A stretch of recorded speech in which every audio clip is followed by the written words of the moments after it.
I'm Jeff Cummings with Swimming World, and we're here at the ASCA Clinic in San Diego, and I'm joined with Tim Elson, the Vice President of Finis. Tim, thanks for joining us. My pleasure. So basically, you're pretty much kind of the brains behind a lot of the popular products that are on the Finis products line. One of the things I understand that you invented was the freestyler paddles, correct? That's correct. Tell us how that came about. Well, that was pretty fun because I was a coach for 20 years. I spent 15 years as the head coach at Pepperdine University, and everybody will always, who's ever seen it, will say, "Oh, what a beautiful place, right on the ocean." Additionally, yeah, it was beautiful, and I had to teach the surfing class. Someone had to teach it, right? And as a result, the influence of my love for surfing and swimming was what gave me the idea to come up with this really great technical hand paddle that looks like a mini surfboard. So it was influenced by surfing. It's kind of a unique combination. Right. So how do you, once you do an invention, what's it like when you have to do the product testing and everything? Obviously, as a coach, you have swimmers who could test it. Do you ever have the moments where swimmers say, well, this definitely isn't going to work, and you have to go back to the drawing board, or is it pretty much instantaneous? I love it. Let's get it out there. You know, and that's kind of an interesting question for a lot of coaches, because every coach has a great idea, and that it was spurred by me. How can I help my swimmers swim better? And so I had this idea, and actually how this came about was I had the pool guy.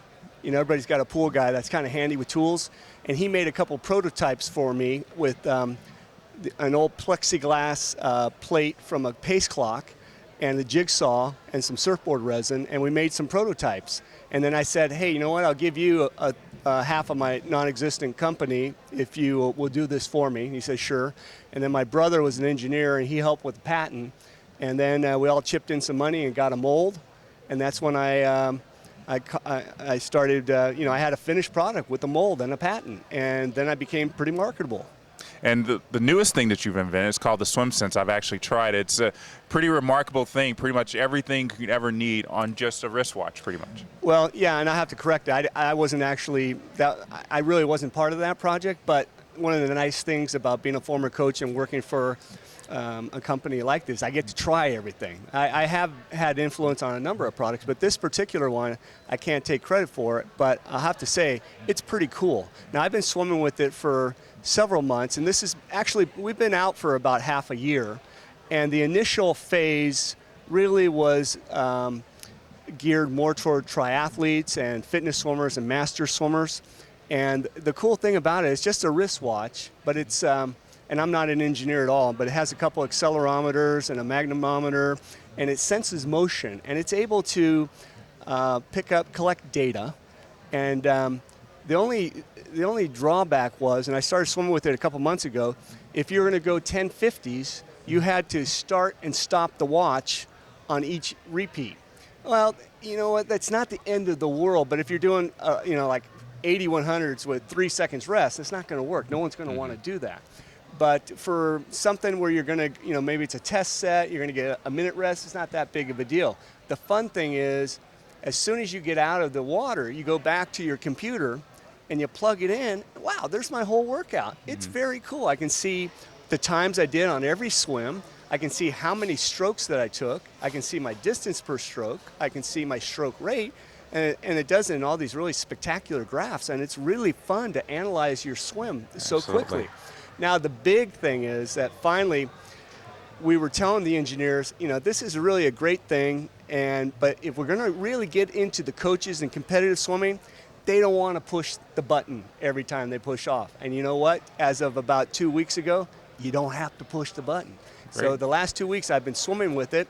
I just do my workout, start it when I dive in, stop it when I'm done with my workout, and it's got everything that it had before. So it's the complete product. It's really cool. I call it the assistant coach. Yeah, I mean, pretty much that's great that you have something that knows when you push off, knows when you stop, because, and even when I was using it, you forget sometimes. I mean, you're so focused on what you're doing that you forget, oh, I got to press this watch. Exactly. But it's, being a coach, whenever I would want to collect some data, and this is what still, today, people will say they'll holler at their assistant coach, hey, get everybody's times on this. And the coach will start yelling out the times, and the assistant's scrambling, the paper's wet or whatever. And it's kind of accurate, but now it happens automatically every day. And that's so valuable when you have your swimmer coming into your office and you say, hey, look at this. Look at what you did this time last year. Look what you did today. And now it's not a big project. It's really easy. So it's pretty cool. Yeah. So you still got the coaching mentality, I'm sure. Is anything rattling around your head you think down the line might be a good product for swimmers? Well, it's really funny now, especially at a show like this. Before, we actually would probably have to put our thinking caps on for the next innovative product. Everybody comes to us now. People know that we're the guys that are coming up with the most dynamic products. So most of our collaborations are with coaches that they find us. So that's fun. It's a lot of credit to John Mix and Pablo for all the groundwork that they did. But now we're pretty established, and we have pretty much a long list of products that now when someone comes up with something, we might say, hey, that's really cool. And in my brain, I'm going, but that's number 29. Yeah. Well, I mean, I guess that's a good problem to have. Yeah, absolutely. It's too many ideas. We got a lot of really good items on that list. Yeah. Well, Tim, thanks for joining us today, and as Finis is doing a great job, and best luck with continued success. Thank you so much, Jeff. All right. So again, I'm here with Tim Ellison, Vice President of Finis, and that's it from the Asker Clinic in San Diego.